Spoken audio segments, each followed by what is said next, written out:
नमस्कार प्रेक्षकांनो, मालिकेच्या पुढील काही भागांमध्ये आपल्याला खूपच जबरदस्त असा ट्विस्ट पाहायला मिळणार आहे.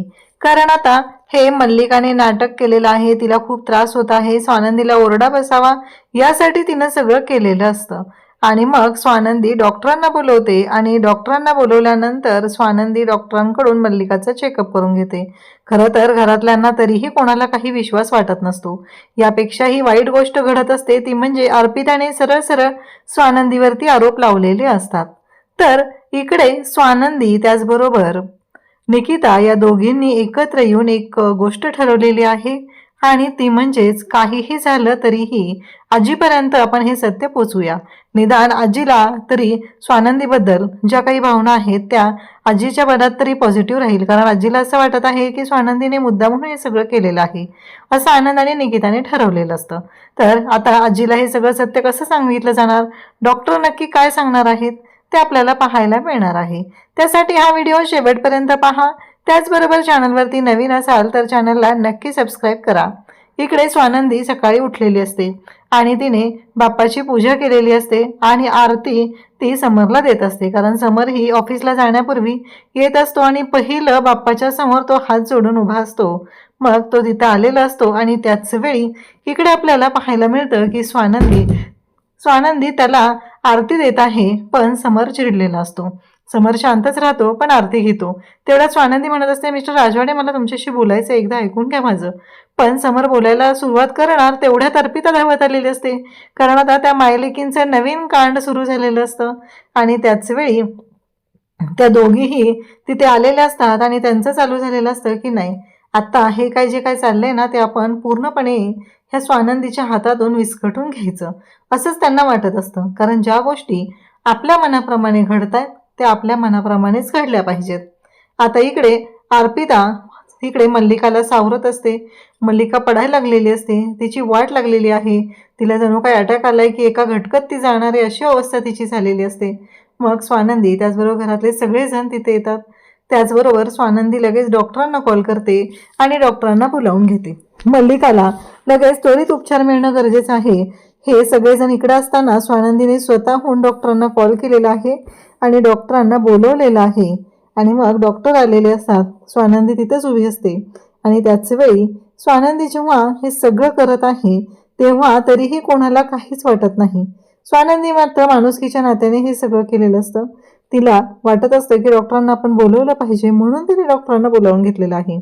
परंतु डॉक्टर जेव्हा समरला आणि स्वानंदीला सांगू लागतात की त्यांना काहीच नाही झालेलं, त्यांचा बीपी वगैरे पल्स सगळं नॉर्मल आहे, तेव्हा डॉक्टर समरला सांगतात. स्वानंदी म्हणते काय, काहीच नाही झालेलं?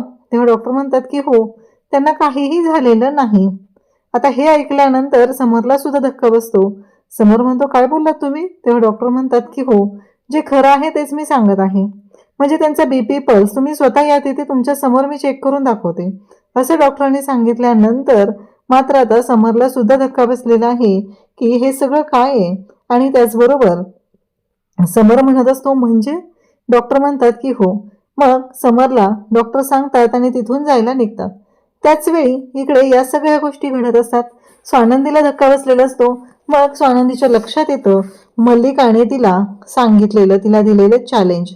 मल्लिका ज्या पद्धतीने तिला बोललेली असते, म्हणजे स्वानंदीने जेव्हा सगळ्यांच्या समोर हे सत्य आणलेलं असतं, सगळ्यांना स्वानंदीने सांगितलेलं असतं की नाही, आपल्याला वाटतं तेवढं साधं सोपं नाही येते. मी स्वतः माझ्या डोळ्यांनी पाहिलेलं आहे की स्वतः अंशुमन त्या पद्धतीने तिच्याशी बोलत होता, वागत होता आणि ही गोष्ट मी स्वतः पाहिलेली आहे. आणि त्याच वेळी इकडे आपल्याला पाहायला मिळतं स्वानंदी ह्या सगळ्या गोष्टी सांगत असते आणि स्वानंदी म्हणत असते की तेव्हा तिला लक्षात येतं, मल्लिका म्हणालेली असते की तू कितीही सत्य खोदण्याचा प्रयत्न केलास तरी त्याचा काहीही उपयोग होणार नाही. कारण सत्ता माझ्या ताब्यात आहे. 25 वर्ष झालं मी या घराची सत्ता एक हाती सांभाळते. त्यामुळं तू आत्ता 25 दिवस झाले तुला येऊन तू काय करणार आहेस? हे सगळं जेव्हा घडत असतं तेव्हा स्वानंदीच्या लक्षात येतं. आजी सुद्धा स्वानंदीला म्हणालेली असते की स्वानंदी तू दिवस चुकीचा निवडला, तू असं करायला नको होतंस, असं आजीने सुद्धा स्वानंदीला सांगितलेलं असतं. आता मात्र स्वानंदीलाही वाईट वाटलेलं असतं. स्वानंदी म्हणत असते की मी सगळ्यांना समजून घेण्याचा प्रयत्न करत होते, पण हे सगळं जे काय आहे ते माझ्याच अंगलट आलेलं आहे. म्हणजे मी काय करणार आहे या सगळ्यातून, कसा मार्ग काढणार आहे, हा प्रश्न तिला पडलेला असतो. आणि त्याच वेळी इकडे अंशुमन मात्र म्हणत असतो की वहिनी नक्की सांग माझं काय चुकतंय, मी तुझ्याशी काय चुकीचं वागतोय का? म्हणजे मला कळत नाहीये की तू या घरात आली तेव्हापासून तू माझ्यावरती आरोपच लावत आहे, असं इकडे अंशुमन बोलत असतो. ही सगळी त्याची नाटकं असतात हे तर आपल्यालाही माहिती आहे आणि स्वानंदीलाही माहिती आहे. इव्हन डॉक्टरांच्या बोलण्यातून हेही स्पष्ट झालेलं असतं. परंतु बिचाऱ्या श्वेताला न्याय मात्र मिळालेला नसतो. श्वेता मात्र अजूनही त्याच टेन्शनमध्ये असते. श्वेता म्हणत असते की हे सगळं काय झालंय, कारण श्वेताने एवढा त्रास सहन केला या माणसाकडून, तरीही हा माणूस तिला त्रासच देत आहे. आणि आता तर भीती जास्त वाढलेली आहे, कारण श्वेताने स्वानंदीच्या बरोबर जो काही प्लॅन करून त्याला एक्सपोज करण्याचा प्रयत्न केलेला आहे. आनंद आणि निकिता यांचं तेच बोलणं चाललेलं असतं. आपल्याला श्वेताच्या बाबतीत रिस्क घेऊन चालणार नाही, मग ते स्वानंदीला भेटायला बोलवतात. स्वानंदी आता त्यांना भेटायला गेलेली असते. तेव्हा आनंद म्हणतो की एवढं सगळं केलं होतं, तुम्ही दोघी होता, 2 ठिकाणी बॅकअप होतं, तरीही दोन्हीकडचं डिलीट कसं झालं तुमच्या लक्षात येत नाहीये का? स्वानंदी तुला आठवतंय का? नक्की काय झालं वहिनी सांगा. तेव्हा स्वानंदी म्हणते हो, आपल्या कार्यक्रमाच्या दिवशी ना मी किचनमध्ये गेलेले, तेव्हा मल्लिका काकू तिथं होत्या, परंतु माझ्या मोबाईलला पासवर्ड आहे. तेव्हा स्वानंदीला निकिता म्हणू लागते पासवर्ड त्यांना काढणं काय अवघड आहे सांग, तू कितीतरी वेळा त्यांच्यासमोर मोबाईल अनलॉक केला असशील ना. तेव्हा स्वानंदी म्हणते की हो, मग त्यांना पासवर्ड मिळायला किती वेळ लागतो? स्वानंदीला कळतं. मग स्वानंदीला तिला आठवतं की चांदीची भांडी काढायला सांगितलेली असतात, म्हणजे त्यावेळेस माझ्या मोबाईलमधला व्हिडिओ डिलीट झालेला आहे. तेव्हा इकडे हार्ड डिस्कमध्ये पण प्रॉब्लेम झालेला आहे. पण निकिता म्हणते की काळजी करू नकोस, कारण मी ती हार्ड डिस्क आहे ना ती एका माणसाकडे दिलेली आहे रिकवर करायला. ऑब्विसली तो रिकवर करून देईल, फक्त त्याला अजून 2 दिवस लागणार आहे, असं ठरलेलं असतं. इकडे आनंद मात्र समरला समजून सांगत असतो की समर तू चुकीच्या पद्धतीने विचार करतोय, आता निकितावर पण तुझा विश्वास राहिलेला नाहीये का?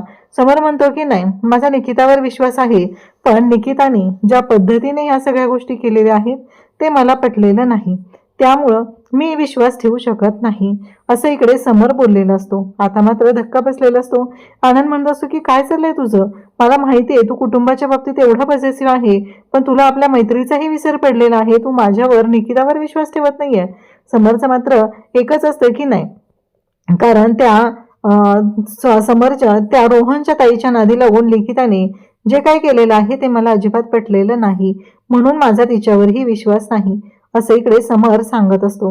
आता मात्र इकडे आनंदने डोक्याला हात लावलेला असतो. आनंद म्हणत असतो की करू काही या माणसाचं, याला काहीही सांगितलं तरीही याला विश्वासच बसत नाहीये, मग काय करणार आहे, असं इकडे तो म्हणू लागतो. आणि त्याच वेळी पाहायला मिळतं ते म्हणजे काहीही झालं तरीही आता या सगळ्या गोष्टी ज्या आहेत त्या आपल्याला खरं तर हँडल कराव्याच लागणार आहेत. मग आता फायनली निकिताचा फोन येतो स्वानंदीला. मग ती म्हणते की अगं स्वानंदी, अगं डेटा रिकवर झालाय, तो व्हिडिओ मिळालाय. स्वानंदी म्हणते काय? तेव्हा ती सांगते की हो. आणि मग ती म्हणते की आपण आज आजीला सांगूया, कारण आजींच्या मनात जी काही तुझ्याबद्दलची गोष्ट निर्माण झालेली आहे चुकीची, ती दूर करूया आपण. आणि मग दोघीही आजीच्या रूममध्ये येतात. घरात कोणालाच माहिती नसतं. निकिता येते आणि आजीला भेटायला डायरेक्ट जाते. स्वानंदीला तिथं तिने बोलवलेलं असतं. आणि मग दोघीही आजींच्या रूममध्ये असतात आणि त्याच वेळी आजींना त्या दोघीही सांगत असतात.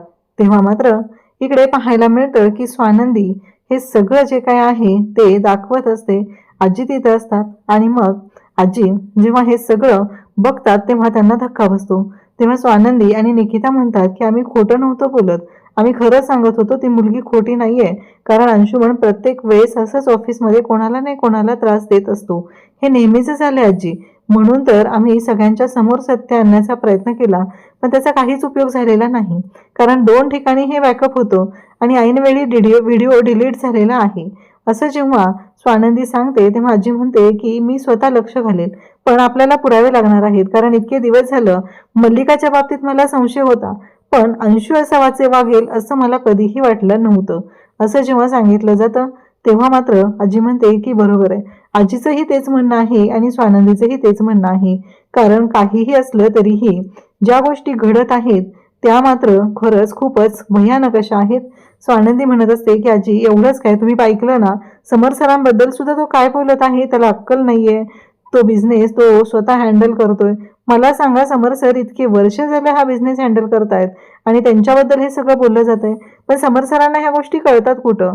असं इकडे आजी निकिता म्हणत असते. कारण समर ऐकूनच घेत नाहीये. त्याला त्याचंच खरं करायचं आहे आणि त्याला त्यांच्यावरच विश्वास ठेवायचा आहे.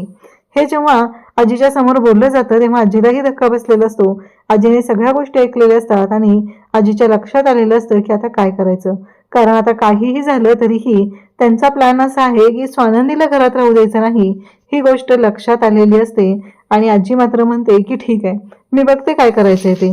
तर आता आजी स्वानंदीच्या बाजूने आहे आणि आजीच्या मनातले स्वानंदीबद्दलचे गैरसमज सगळे दूर झालेले आहेत, हे आपण पाहिलेलं आहे. अशाच अपडेटसाठी चॅनलशी कनेक्ट राहा. थँक्यू.